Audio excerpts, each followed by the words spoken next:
Assalamualaikum warahmatullahi wabarakatuh. Sebelumnya, perkenalkan nama saya Nabi Ramadan. Saya di sini akan menjelaskan mengenai permasalahan dari materi siklus air. Nah, berdasarkan hasil wawancara dan observasi yang saya lakukan di salah satu sekolah dasar, bahwasanya masih banyak ditemukan siswa masih menghafal konsep siklus air tanpa memahami proses ilmiahnya. Selain itu, menurut Nisa dan kawan-kawan dalam jurnal yang berjudul Upaya Meningkatkan Hasil Belajar IPA Materi Siklus Air Menggunakan Media Gambar pada siswa kelas 5 sekolah dasar menyebutkan bahwa proses terjadinya siklus air sifatnya abstrak sehingga menyulitkan siswa belajar yang akan berdampak pada hasil belajar tentang siklus air ini. Untuk menjawab permasalahan tersebut, dikembangkanlah modul ajar dengan pendekatan eksperimen atau hands-on activity. Nah, modul ini dirancang agar siswa dapat menemukan sendiri konsep siklus air melalui eksperimen.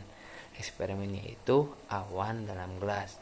Dengan eksperimen atau hands-on activity, pembelajaran tidak lagi berpusat pada guru, tetapi pada aktivitas siswa yang menyelidiki, berdiskusi, dan menyimpulkan hasil percobaannya. Nah, strategi ini membantu siswa memahami fenomena hujan secara ilmiah dan meningkatkan kemampuan bernalar kritis serta kolaboratif.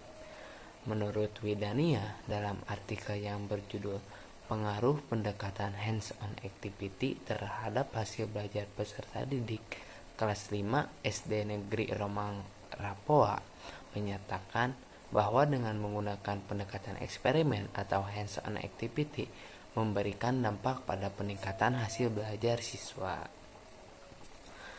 Berdasarkan landasan epistemologis, modul ajar ini dikembangkan melalui pendekatan ilmiah dengan langkah-langkahnya. Yang pertama, analisis kebutuhan belajar dengan mengidentifikasi kesulitan siswa dalam memahami proses siklus air. Kemudian yang kedua, perancangan kegiatan eksperimen. Kegiatan ini berupa praktik-praktik awan dalam gelas yang sederhana, aman, dan menyenangkan bagi anak SD. Kemudian yang ketiga, uji coba dan refleksi hasil pembelajaran. Apakah siswa memahami proses siklus air? Kemudian yang keempat, perumusan tujuan pembelajaran.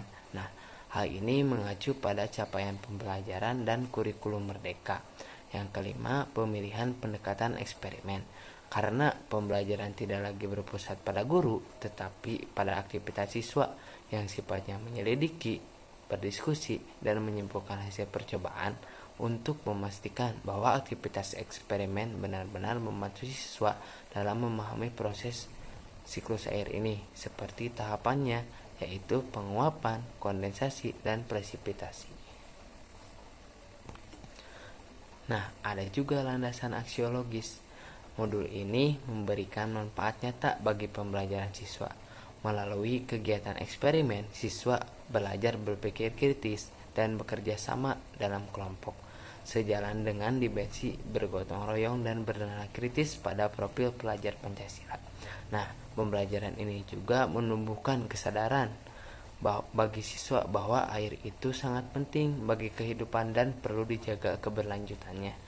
Dengan demikian, modul ini tidak hanya membentuk pengetahuan ilmiah saja, tetapi juga membangun sikap peduli terhadap lingkungan.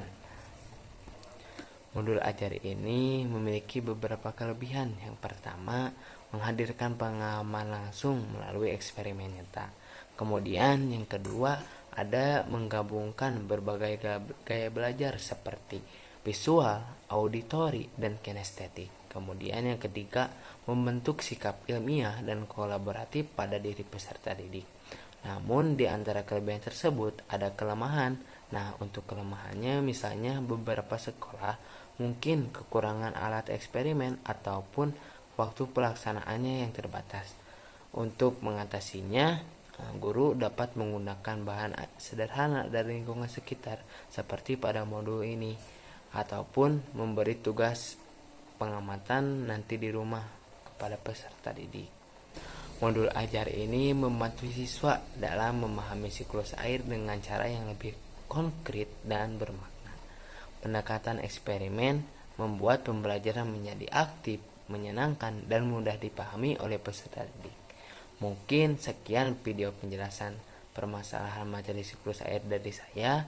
Terima kasih. Semoga video ini bermanfaat untuk inspirasi pembelajaran konstekstual di sekolah dasar. Assalamualaikum warahmatullahi wabarakatuh.